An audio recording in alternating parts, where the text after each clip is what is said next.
Olá, meus irmãos, bem-vindos a mais um vídeo da nossa série Encontro com a Vida. Hoje eu quero ler com vocês Isaías, capítulo 55, a partir do versículo 1. E antes de ler, quero pedir a você, para você curtir, compartilhar, comentar, ver esse vídeo até o fim, para que a palavra de Deus possa ser proclamada de uma forma mais constante e cada vez mais longe, alcançando corações sedentos e famintos. Amém? Vamos ler Isaías 55:1. Venham todos vocês que estão com sede, venham às águas. E vocês que não possuem dinheiro algum, venham, comprem e comam. Venham, comprem vinho e leite sem dinheiro e sem custo. Por que gastar dinheiro naquilo que não é pão? E o seu trabalho árduo naquilo que não satisfaz? Escutem-me e comam o que é bom, e a alma de vocês se deliciará na mais fina refeição. Queridos, esse texto é um texto maravilhoso. Se você leu o capítulo todo de Isaías 55, você fica maravilhado. Realmente mexe com a alma da gente, traz uma confiança, traz um alento do céu para nós, sabe? Mas eu queria me deter mais nesses dois versículos, porque ele fala de águas, né? Ele fala de águas, ele fala da água como sendo um alimento, sendo algo que traz frutificação, né? Em João capítulo 7, Jesus, no último dia da festa, ele se levanta e fala assim: aquele que vem a mim, rios de água viva fluirão do seu interior, né? E ele se referia ao Espírito Santo que seria dado em breve, né? Naquela ocasião.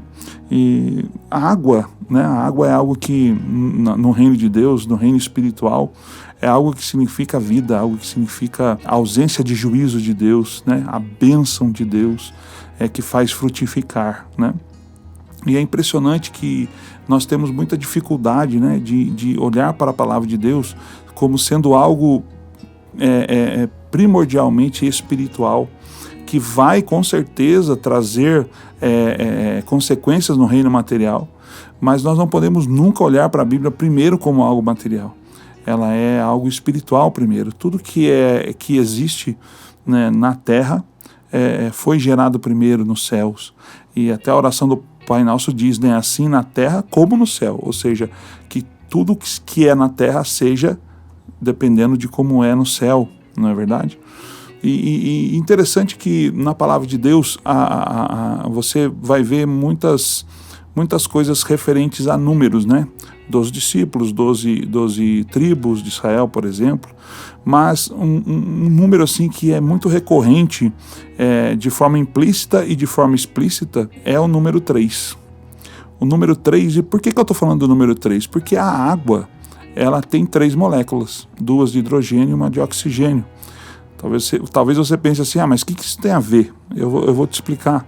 Aliás, nós vamos até dividir essa palavra sobre o 3, a água, né, em pelo menos 3 partes, tá?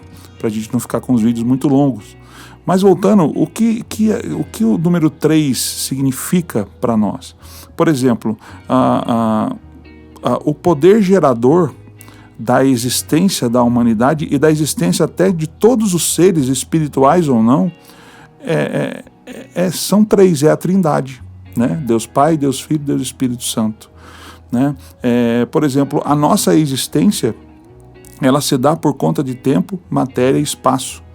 Tempo, matéria e espaço, eles coexistem. Sem o tempo, matéria e espaço não existe, né? Então eles dependem um do outro para existirem, eles coexistem. O tempo, matéria e espaço são 3. O tempo, ele é dividido em 3, passado, presente e futuro, né? A matéria é dividida em 3, sólido, líquido e gasoso, né? E o espaço também, profundidade, largura e altura. Então, o 3, ele é presente na nossa estrutura de existência enquanto revestidos de carne e sangue. Né? Tudo que você vê, né, matéria morta, né, inanimada ou viva, né, como eu, por exemplo, tudo é feito de átomo. E átomo ele é formado por 3 elementos. Né? Então, não quero me alongar muito nisso, e não quero entrar muito na explicação técnica dessas coisas, mas o que eu gostaria de declarar a você, e que eu gostaria que você entendesse, você que está aí recebendo de Deus, é que tudo é a partir da Trindade. Tudo é a partir do espiritual. Isso é muito importante. Tanto que no versículo 2 de Isaías 55, ele fala assim, por que gastar dinheiro naquilo que não é pão, e o seu trabalho árduo naquilo que não satisfaz? Veja só. Então, o que acontece? Quando nós olhamos para a palavra de Deus só pensando em coisas materiais, por exemplo, quando alguém fala assim, quem quer uma bênção do Senhor? Levanta a mão num culto, por exemplo. A maioria das pessoas, infelizmente, essa é a realidade, vai pensar assim, eu preciso de um carro, eu preciso de um trabalho, eu preciso de uma promoção no meu emprego, eu preciso de um... São coisas materiais, você entende? E a palavra de Deus fala assim, não, isso não satisfaz, sabe? Isso não é pão, sabe? A palavra de Deus nos diz que nós precisamos ajuntar tesouros nos céus, onde a traça e a ferrugem não consomem, você entende? Nós, por exemplo, temos muita dificuldade em pensar na morte, né? A gente pensa na morte como uma derrota ou algo, uma perda, né? Como algo terrível. E o apóstolo Paulo, ele tratava a morte de uma forma totalmente ao contrário disso, você já notou? E eu tenho até um vídeo, né? Tem um vídeo no nosso canal aí que fala sobre isso, sobre a importância da morte, né? É só você procurar aí que você vai achar. Até vou deixar o link na descrição desse vídeo para você ver o vídeo que fala sobre a morte. O apóstolo Paulo, ele pensa totalmente ao contrário. Ele fala que para ele viver é Cristo e o morrer é lucro. Lucro, morrer é lucro.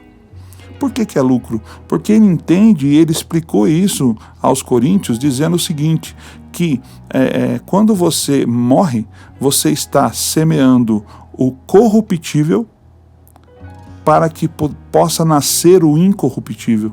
Ou seja, a morte é um portal de transição para algo maior, para algo eterno. É a restauração, veja isso, é a restauração de quem você já era antes de você ser revestido de carne e sangue. Nós estamos numa etapa aqui, né, nesse corpo, nesse invólucro, que nos traz, assim, muitas vezes uma sensação de que nós vamos ficar aqui para sempre, ou de que a nossa vida só se resume ao que nós somos aqui. Sendo que a palavra diz que nós estamos escondidos com Cristo em Deus.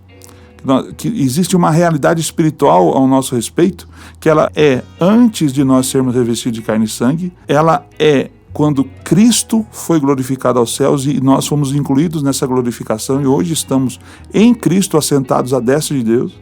Veja só.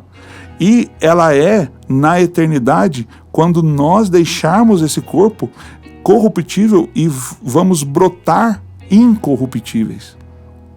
Então, eu quero encorajar você a, em primeiro lugar, aprender e se policiar para encarar a palavra de Deus e viver os seus dias de forma espiritual. Sabe? Esse é um padrão que Enoque entendeu. Esse é um padrão que Deus pediu a Abraão.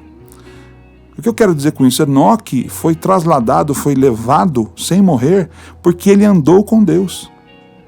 Deus tomou Enoque para si, ele andou com Deus, ou seja, ele entendia o mover espiritual como prioridade, como primordial na vida dele. É claro que ele tinha um corpo, é claro que ele tinha filhos, ele tinha esposa, ele tinha um trabalho, claro, mas ele entendia que primordialmente, não unicamente, entende? Mas primordialmente vinha a vida espiritual dele, que é muito mais ampla, que é muito mais intensa do que essa vida em carne e sangue. Então, Deus vira para Abraão e fala a mesma coisa. Abraão, anda na minha presença e ser perfeito. Então, meus amados, é tempo de nós entendermos que nós não dependemos de momentos com Deus. Vida cristã plena não é ter momentos de qualidade com Deus. Ter momentos de qualidade com Deus é bom, maravilhoso. Você para tudo e tem sabe quando você para tudo e tem um tempo com Deus para orar, né? Isso é maravilhoso, o teu devocional. Mas além disso, há algo maior, que é o andar com Deus. É o andar, é todo o tempo você estar na presença de Deus, você encarar tudo que está acontecendo na sua vida como algo espiritual. Porque é assim na terra como no céu, é primeiro no céu e reflete na terra.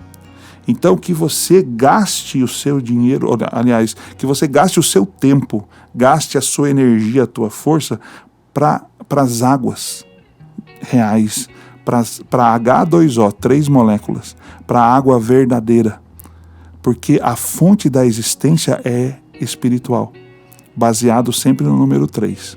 Ok? Eu vou parar por aqui, porque nós vamos para outra etapa agora, né, para a segunda parte do nosso vídeo, e peço a você, mais uma vez, que se inscreva no canal se você não é inscrito, que você compartilhe, que você curta esse vídeo e também comente. Tá? Se você vê na Bíblia, identifica na Bíblia um padrão de 3, né? Como por exemplo, vamos lá, vamos pensar numa coisa aí, um padrão de 3.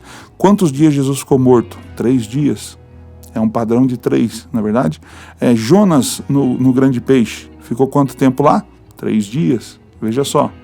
Dá uma pensada aí, põe nos comentários, me ajude aí, põe nos comentários tudo que você vê de padrão de 3 e você vai se surpreender. E vamos encerrar essa primeira parte agora e em breve vamos lançar a segunda parte dessa série Encontro com a Vida, falando sobre a água e o número 3. Tá ok? Que Deus abençoe a você em nome de Jesus.